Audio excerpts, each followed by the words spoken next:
यहाँनिर मेरो एउटा छ खै पो ब्ल्याक हर्स यताको ब्ल्याक हर्स होइन, यहाँ अर्को छ क्या ब्ल्याक हर्स। त्यो चाहिँ यहाँनिर छ टक्क पारेर। कसैलाई के चिज नाङ्गो भएको हेर्नु छ भने यहाँ आउने, रुख नाङ्गो भएको है लुगा के गर। ल हेलो हेलो सबैजनालाई आफ्टर लङ टाइम स्वागत छ मेरो यो युट्युब भ्लग च्यानलमा। आज चाहिँ हामीले बिहानको खाना खाएर अँध्यारो पो आउँदो रहेछ आउनु होला भने। बिहानको खाना खाएर भन्दा पनि 12 बजिसकेको छ। खाना खाएर साइक्लिङको यात्रा तय गर्दैछौँ। साइक्लिङको यात्रामा हामी 3 जना छौँ। उहाँ लुङ्गा हुनुहुन्छ। हजुर हजुर नमस्कार सबैजनालाई। अनि हाम्रो वीर दाइ चाहिँ एकछिन ढिलो हुने भएर अहिले हाम्रो चाहिँ लिफ्टमा झरिराखेको छ। अबबाट बाहिर जानुपर्ने भयो है त। अब यसो छोटो मिठो हल्का रमाइलो गर्दै निस्किनु पर्ने हुन्छ।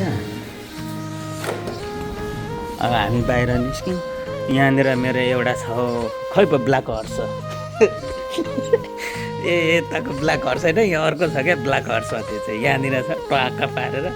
अब हाम्रो यात्रा सुरु हुँदैछ। हाम्रो वीर दाइबाट सुरु गरौँ है त। गाना यसो भिडियो ल दाइ अगाडि बढ्नु न हो। त्यसरी बढ्नुहोस् त। खाप्सिदा हिँड्नुहोस् लुङ्गा अगाडि।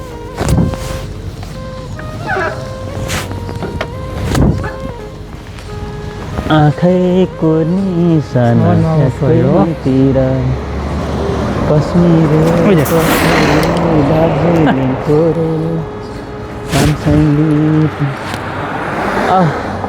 डिसेम्बरको 4औं तारिकमा हाम्रो यात्रा भ्लगिङ यात्रा सुरु भएको छ।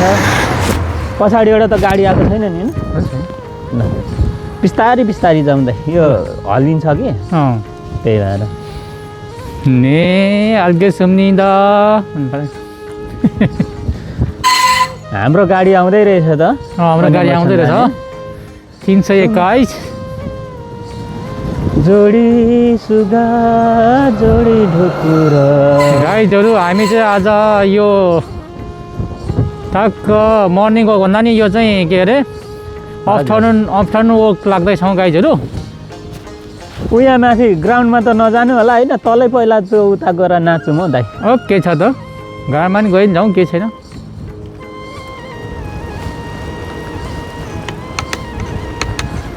हामी चाहिँ कता आज कुन वर्क हिँड्दैछौँ अरे कुमार भाइ? हजुर कुमारलुङ्गा मर्निङ वक पनि होइन, इभिनिङ वक पनि होइन, होइन मिड वक। यो आफ्टरनुन वर्क हो। डे वक हो, डे वर्किङ भन्छ day walk mid day work हो। डे वकमा चाहिँ हामी चाहिँ टक्क बाहिर लाग्दैछौँ गाइजहरू। हजुर हाम्रो दाइले आज मलाई दामी होस्ट गरेर आज मौसम जाडो मौसम भए पनि आज चाहिँ टक्क मौसम सफा भएर हिँड्नुभएको छ। एकदम घाम ठिक्क मन्द मन्द लागेको भएर अगाडिबाट सुरु भएको छ। हामी चाहिँ बाहिर डे वकमा लाग्दैछौँ गाइजहरू। अनि यसरी हिँड्दै हिँड्दै जाने। हजुर पनि यसो बाहिरतिर डे वकमा लाग्नुहुन्छ भने एकदम आउनु होला। वेलकम छ सबैजनालाई, गाइजहरूलाई। केही चाहियो भने यो टक्क यहाँ आएर किनेर फर्किन्छौँ हामी।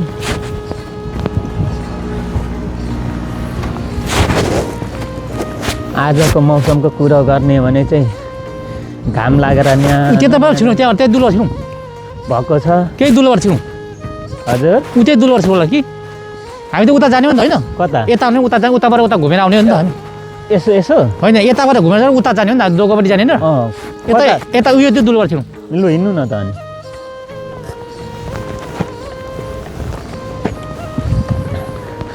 कि परे पार्कमा जाउँ। ट्याक्कै मैतिर कश्मीरे त्यही पार्कमा जाउँ एकचोटि।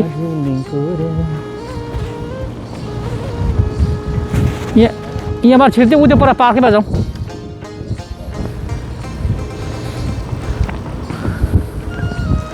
उता पार्किङतिर जाने हो दाइ? पार्कबाट घुम्दै जाउँ के? ए ल ल।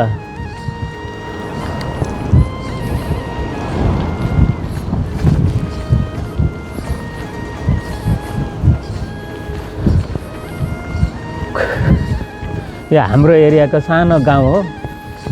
हाम्रो गाउँघर जस्तै छ। यहाँ ब्याङ्क पनि पो रहेछ त नि, एनएच ब्याङ्क रहेछ।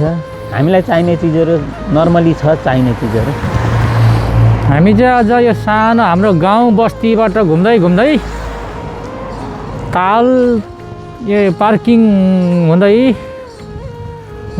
मर्निङ वक गर्ने ठाउँतिर पार्कतिर यसो घुमफिर गर्दै हामी चाहिँ तालको नाम थाहा छैन, नाम नभएको भएर बेतालतिर जाँदैछौँ। बेताल किन भएको अरे वीरेन्द्र दाई? तालको नामै थाहा नभएकोले त्यसको नामै हामीले बेताल राखिदिएको हो। कुन ताल हो? कुन ताल? अब अचानक होइन हो नि, बेताल नामकरण हुन गयो। यहाँ कोपी चाहिँ चक्क यो कोपी फुल गाइजहरू यसरी क्याम्पिङ गर्ने ठाउँ हो यो, बेतालको डाँडा हो यो। यहाँनिर क्याम्पिङ गर्ने अझै पनि छ कि छैन? छ जस्तो छ त नि दाइ क्याम्पिङ डाँडा। तर यस्तो जाडोमा नि क्याम्पिङ बस्दा भन्छ। जाडोमा घर भोटेलाई घर मन पर्दैन, यस्तै खुल्ला जग्गा मनपर्छ। यहाँ कोपी फुल देखाइदिनुहोस् है गाइजहरूलाई। फुलको? फुलकोपी। फुलकोपी अस्ति रोपिसकेछ नि होइन? हो नि, अस्ति रोप्यो नि, फलेर खानेलाई होइन। बिरालो बाजे आउँदैछ अगाडि। बाजे हो कि बोजू हो? भ्याउनु आँटेको बोजू हो क्या। यहाँ चाहिँ थोरै उन्दुङ खिगेहरू छ। हामी सधैँ यही उन्दुङ खिगेमा आएर हल्का उन्दुङ कसरतहरू गर्छौँ हामी। हाम्रो दाईहरू हिँड्दै हुनुहुन्छ। यहाँ कसरत गर्ने हो दाई? एकछिन बसेर यसो गरौँ, काट्न गरौँ, तानफोन गरेर यसो गरौँ ल। अहिले चाहिँ हामी यहाँनिर यो बेतालको यो के पो अरे त्यही त यहाँ लुगा योजना बनाउनु त के छ? लुगाको विशेष योजना केही छ? मलाई एउटा क्यारेक्टर दिनु होइन, म निभाउँछु भन्नु।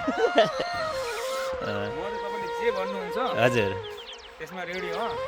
ल ठिक छ। तपाईँ जतिको मान्छे हामीलाई चाहिन्छ होइन, अनि चाहिनुहुन्छ वीरेन्द्र दाई हो।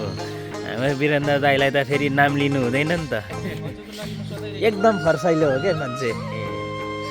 अब यहाँनिर चाहिँ छोटो भिडियो बनाऊ, भरेतिर सोचेर आइयो भने आइयो। यहाँ यसो यो चाहिँ के हो, अब मान्छे बसेर यसो रमिता हेर्ने ठाउँ हो।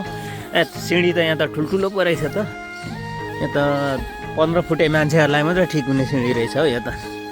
ल हेर्नु, यहाँ चाहिँ बेतालको सिन नै। यहाँबाट यसो यो त हाँसहरू जस्तो छ नि। हेर्छु ल, यहाँबाट हाँस हो, हेर्नु न यहाँ प्रष्ट देखिन्छ।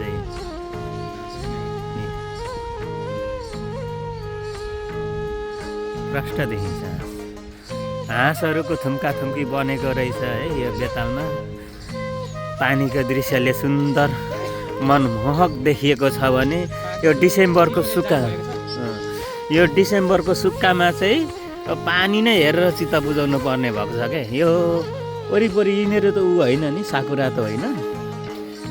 तर पनि अब कसैलाई के चिज नाङ्गो भएको हेर्नु छ भने यहाँ आउने, रुख नाङ्गो भएको है लुगा के दाइ फेरि मनोरञ्जन गर्दै हुनुहुन्छ होइन। हेर्नु न, खुट्टा तान्ने न खुट्टा काट्ने, अलिक अल्गो हुनुभएछ दाइ। अब यो वरिपरि भनेको अब हाम्रो आँगन जस्तो खेल्ने ठाउँ हो। यहाँ अगाडि भोटेहरू क्याम्पिङ गरेर बसेको छ।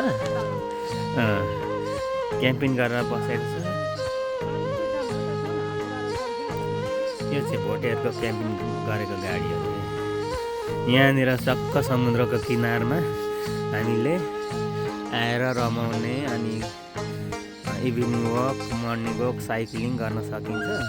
यहाँ चाहिँ अझै यो के पो अरे थानथुङ नोरीको बेला चाहिँ अझै रमाइलो हुन्छ। यो वरिपरिको बटबिरुवाले पनि फुले जस्तो देखिन्छ। अनि त्यही माथि यो समुद्र बेताल। ल यस्तो बिर्दै तपाईँले अब यस्तो राम्रो ठाउँमा यस्तो बस्ने ठाउँ पाउनु, कसरी बस्नुहुन्छ? बसेर देखाइदिनुहोस् त तपाईँको स्टाइल।